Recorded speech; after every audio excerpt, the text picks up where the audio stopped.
channel STV bersama kami tentunya di channel STV Cermin Kaum Santri. Pemirsa jangan kemana-mana karena pembahasan selanjutnya ini akan seru sekali. Bagaimana perjalanan Bahron, saudara Bahron Hamar ini berangkat dari rumahnya hanya untuk mondok di Pondok Pesantren Al Ghazali ini. Nah, kita lanjutkan deh ya. Lanjut.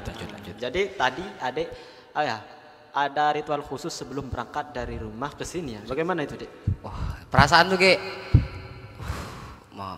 biasanya di rumah, makan di rumah, mandi di rumah, makan tinggal ambil doang. Pas di sini, ngantri banget, panjang. Sampai sabun hilang juga, sampo hilang sebotol, hilang baru beli, sikat hilang, sandal tuh kayak barang gaib gitu lagi gitu, sumpah. Sedikit hilang, sandal itu, apalagi orang. Jadi apa ya? Jadi sering hilang atau gimana? Sering pas baru masuk sering hilang. Habis lama ada peraturan gosop Lebih ketat lagi sama Kiai Haji Syaikhul Farudin, dipertugaskan supaya diberlakukan hukuman takzir untuk orang yang menggosop sandal gitu, untuk berkeliling di lapangan pondok 3 kali. 3 kali ya? 7 kali. 7 kali, berapa banyak? Sambil memikul sandal di gosop gitu. Malunya kalau panas udah gak bodo amat, gak seberapa gitu. Tapi kayak malunya itu loh. Ya benar. Kayak panas kalah sama malu gitu. Jadi panasnya kerasa, malunya ada. Benar. Jadi unik sekali ya kehidupan di Pondok Pesantren Al Ghazali ya. Terus saudara Bahron ini mondok di Pondok Pesantren Al Ghazali ini tujuannya apa? Tujuannya ya nggak lain nggak bukan ya mencari ridho Allah. Ya yang kedua nambah ilmu lah. Saya ingat dawuh bapak saya sendiri atau ayah saya sendiri, kalau di bahasa Madurakan, kalau litan Madura kayak gini, cong kaki jauh melak mondok kebay tangken teh. Kan dulu bapak saya itu kayak ya, ngajar ngaji biasa malam-malam maghrib sampai isya di Telaga Biru sana di rumah saya. Sehubungan saya anak bungsu gitu. Oh jadi ada ini anak bungsu ya? Jadi sama almarhum bapak saya itu teman saya yang diharapin gitu. Tapi kayak momen ngedownnya gitu kayak kok saya males gitu, tapi gitu. Tapi saya usahakan untuk belajar untuk mengalahkan rasa malas gitu. Juga tidak mau mengecewakan orang tua juga. Iya, udah lama gitu mau belajar tapi kayak malasnya gak ketulungan parah. Tapi harus berangkat juga ya. Harus berangkat, mau gak mau berangkat. Ya, karena itu demi adik sendiri, demi adik Bahron Hamar sendiri, demi masa depannya juga lebih cerah ya. Lebih cerah. Itu kebaikan adik. Kadang yang kita sukai itu belum tentu yang terbaik untuk kita. Kadang yang kita nggak sukai itu yang terbaik untuk kita, seperti mondok. Memang mondok kan nggak enak. Tapi pas hasilnya itu loh, kayak kita pulang meskipun nggak pinter sekalipun kayak kita bukannya nggak tahu tapi nggak banyak, tapi akhlak kita bagus gitu. Kalau misalkan lewat depan orang tak langkung kalau bahasa Maduranya, itu insya Allah sama orang tuh kayak dipandangi wibawa. Oh ini santri Al Ghazali. Pondoknya juga yang maju, juga yang wibawanya tinggi, pondoknya juga yang kiainya yang mendidik juga yang dibawa bagus. Luar biasa Dek. Jadi adek di sini nggak sia-sia, nggak akan pernah sia-sia kalau mondok, lebih-lebih ya mondok di mana aja gitu, nggak akan sia-sia. Jadi adek adek berani berangkat seperti itu dengan modal bismillah ya. Modal bismillah. Ya. Ada momen unik di sini, kayak sebelum tradisi tadi saya maunya sekolah SMA. Ya. Saya ingat pendaftaran terakhir sekolah SMA itu Sabtu, saya berangkatnya Selasa, udah bilang ke kakak. Pas udah bilang mau sekolah SMA, terus dimarahin kayak gitu. Ya. Lah gitu mondok, kamu mondok aja udah gitu. Iya. Ya udah, mau nggak mau harus mondok. Harus mondok ya. Tapi alhamdulillah pas udah jadi santri saya bangga gitu. Wah, bangga. Karena di sana banyak ada orang yang orang tuanya mau anaknya mondok jadi santri, anaknya nggak mau. Iya benar. Anaknya mau, orangnya nggak mampu. Orang tuanya nggak mampu. Alhamdulillah gitu. Jadi Anda harus bersyukur. Bersyukur Bang. Bersyukur sekali. Parah. Karena memang orang tua menyuruh adik mondok dan juga adik ada kemauan mondok juga ada biaya ya. Iya. Jadi suatu momen yang sangat luar biasa ya. Momen sangat luar biasa. Jadi ada ini gimana perasaan di pondok, betah bang Kak sampai saat ini? Kalau misalkan betah ya, ditanya betah enggaknya, enggak ada istilah orang mondok itu betah, enggak ada. Wajar ya. Tapi wajar. Apalagi pas santri baru santri baru. Pas hari Selasa malam Rabunya tidur di kamar sebulan full sampai pulangan Lebaran Idul Adha itu enggak ada yang namanya nyenyak tidur, enggak ada. Sebulan full. Karena memang ya kehidupan di pondok pesantren dengan di rumah berbeda jauh ya. Berbeda jauh. Bagaimana perbedaannya kalau di pondok pesantren ini harus serba ngantri ya? Serba ngantri, serba gimana ya, susah gitu loh. Tapi ya udah kita enjoy aja udah.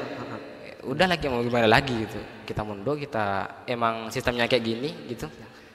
Benar. Adek mohon mohon tahan dulu komentar adek karena kami akan segera kembali setelah pesan-pesan yang berikut ini.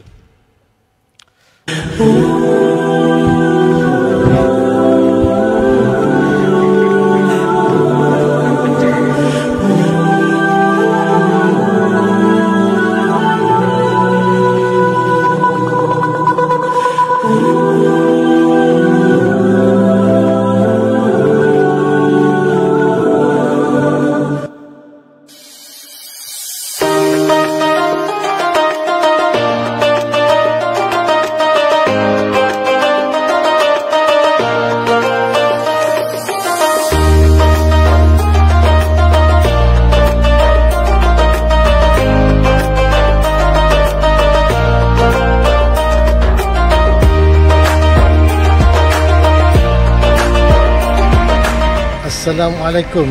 Saya ucapkan selamat dan sukses atas hadirnya channel SCTV sebagai channel dakwah kebanggaan kaum santri. Salam kami kepada Kiai Zainul Arifin sebagai pengasuh Pondok Pesantren Al-Ghazali Sabrin. Semoga diberikan panjang umur, sihat dan walafiat.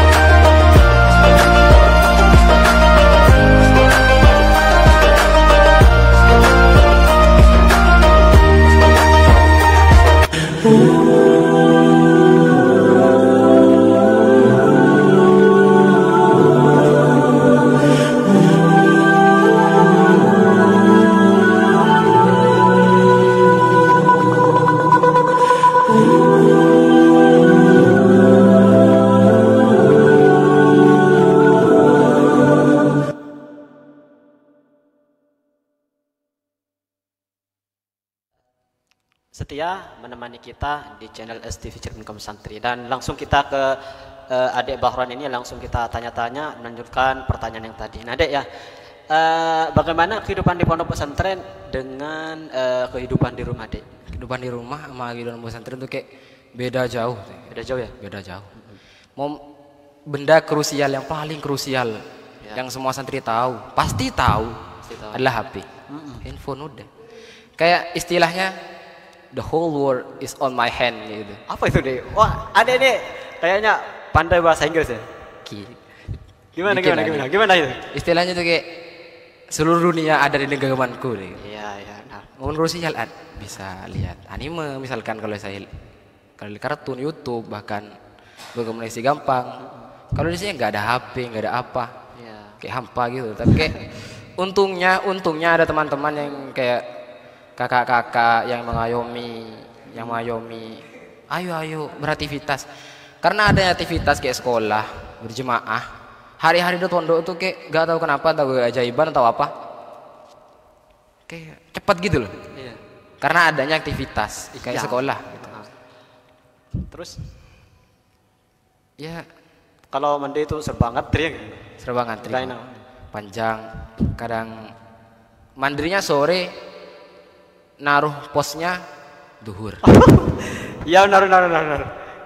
Ya terus kalau mau makan itu susah ya kalau kehidupan di pondok pesantren. Kalau makan ya kayak dijatah gitulah. Iya. Kayak jatah satu pagi sama satu kali laginya pas sore hari gitu loh. Kalau misalkan datanya, lah kalau pas siang-siang gimana? Ya beli sendiri. Iya. Kalau di rumah kan? Kalau di rumah ya udah, tinggal makan ya udah ada nasi ya makan. Kalau nggak ada nasi ya beli mie. Sangat praktis ya kalau Praktis di rumah. Mudah banget ya. Kalau di pondok pesantren memang di pondok pesantren ini serba-serba susah ya. Serba-serba susah. Karena itu apa ya melatih diri kita, melatih kesabaran kita, bagaimana kita bisa mandiri belajar di pondok pesantren Al-Ghazali supaya kita keluarnya dari pondok kita menuju ke masyarakat, ke lingkungan masyarakat yang yang asli. Kita kalau keadaan kita, ekonomi kita menurun kritis, kita tidak terlalu kaget karena kita sudah merasakannya dulu di pondok pesantren gitu ya. Ya, benar. Sudah pernah merasakan gitu. Sudah pernah merasakan gitu. Jadi itulah kehidupan di pesantren juga di rumah ya. Jadi adik di sini itu kalau formalnya itu sekolah apa, Dik? Kalau formalnya langsung masuk kelas 1 MA. Kelas 1 MA Madrasah Aliyah. SMA SMA sederajat. Derajat. Oh, jadi adik dulunya pernah sekolah MTS ataupun SMP di luar ya? Pernah sekolah di MTS Saiful Ulum. Di MTS Saiful Ulum itu saya 3 tahun. Alhamdulillah naik terus. Tapi masa lalunya gitu kayak suram banget. Kelas 1 baru masuk ini bukan aib. Ya aib sih. Allah menutup aib kita, saya buka sendiri. Ya gimana itu? Pas udah baru masuk kelas 1 MTS. Aduh, Manremi dong. Gimana? Manremi. Bener. Udah di sidang, disuruh tanda tangan kepala sekolah, guru BK, wali kelas. Parahnya, guru kepala sekolahnya jarang masuk ke sekolah gitu, orang datang gitu. 3 tahun, jarang masuk. Terus saya samperin ke rumahnya, udah dan semuanya. Alhamdulillah nggak jadi panggil orang tua. Iya. Kelas 2 nih paling ngedownnya saya gitu, kayak lain sama sekarang. Alhamdulillah bagus dikit. Kenapa? Alhamdulillah udah baikan dikit lah orangnya. Oh iya. Kalau kelas 2 tuh kayak jam pertama hilang, jam kedua hilang gitu, gak ada. Jam ketiga gak ada, jam 1 jam kedua ada gitu. Pulang gak bilang-bilang gitu. Goib. Jadi adik kalau lulus MA di sini sudah tersedia universitas terbuka Pondok Pesantren Al-Ghazali cabang dari Surabaya. Nah, itu adik bisa lanjutin pendidikan adik ke universitas terbuka yang dibuka di Pondok Pesantren ini, Dik. Gimana? Pak mau lanjutin studinya? Silakan. Insya Allah kalau ada rezeki orang tua mau lanjutin, karena nggak ada belajar. Istilah orang belajar tuh masa depannya suram gitu. Iya benar. Nggak ada. Orang belajar, insya Allah masa depannya itu alhamdulillah. Nggak akan pernah menyesal kalau akan. Kalau belajar. Tapi yang harus kita terima, kayak orang belajar itu harus susah, karena wa ladzat illa bidata'am. Iya benar. Ya gitu loh. Iya. Juga karena kesenangan itu apa tadi? Gak ada kesenangan. Tidak kesenangan kecuali setelah kepayahan. Jadi harus payah dulu. Baru. Kayak berakit-rakit dahulu, bersenang-senang kemudian. Jadi mereka yang di sana itu, di luar sana yang sukses itu memang harus payah dulu. Payah dulu. Kayak orang-orang yang punya perusahaan, jual-jual saham, itu kayak waktu dulu skripsi sama-sama pusing. Judul skripsi pusing, salah dikit koma di sini udah dicoret. Berapa lembar buku segini, salah satu kalimat aja nggak terima semua. Iya, benar sekali. Pusing. Iya, memang karena Memang harus payah terlebih dahulu ya. Baru mau menginjak kesuksesan. Jatuh dulu, bangun lagi, Bangun jatuh bangun ya. Terutama adik Bahron ini ketika adik mengalami krisis di pondok pesantren, jangan menyerah, terus lanjutin. Karena innallaha takafala bi talibil ilmi birizqi, karena Allah menanggung rizki orang-orang yang mencari ilmu, terutama ilmu-ilmu yang bersifat akhirat ya. Semangat adik, semangat belajar ya. Oke. Belajar. Jadi apa ya, harapan adik menurut di sini apa? Harapannya Ya. harapannya bisa mewujudkan apa yang diharapkan sama almarhum ayah saya, kayak mau ganti ngaji di Telaga Biru. Amin. Amin. Semoga apa yang adik cita-citakan semoga tercapai ya. Amin. Semangat belajar. Yuk, Nah. semangat. Jadi pemirsa, itulah sekilas pertanyaan saya terhadap adik ini, bagaimana perasaan ketika di Pondok Pesantren Al-Ghazali. Jadi, Dek, terima kasih atas pengalaman adik di sini. Terima kasih ya. Terima kasih. Nah, terima kasih. Semoga kita bisa bertemu lagi di lain waktu ya. Amin. Di acara STV tentunya ya. Amin. Nah, dan jangan lupa pemirsa saksikan catatan santri setiap hari Jumat jam 16.00 sampai 17.00 hanya di STV, dan juga jangan lupa dukung channel kami agar bisa terus berkembang, bisa sukses nantinya dengan cara like, comment, dan subscribe ya. Jangan lupa, dan tidak terasa pemirsa kita sudah berada di penghujung acara, maka dari itu saya pamit untuk undur diri, dan jika ada kata-kata yang salah dari kami maupun dari adik saya sendiri, mohon maaf yang sedalam-dalamnya. Akhiran, wassalamualaikum warahmatullahi wabarakatuh.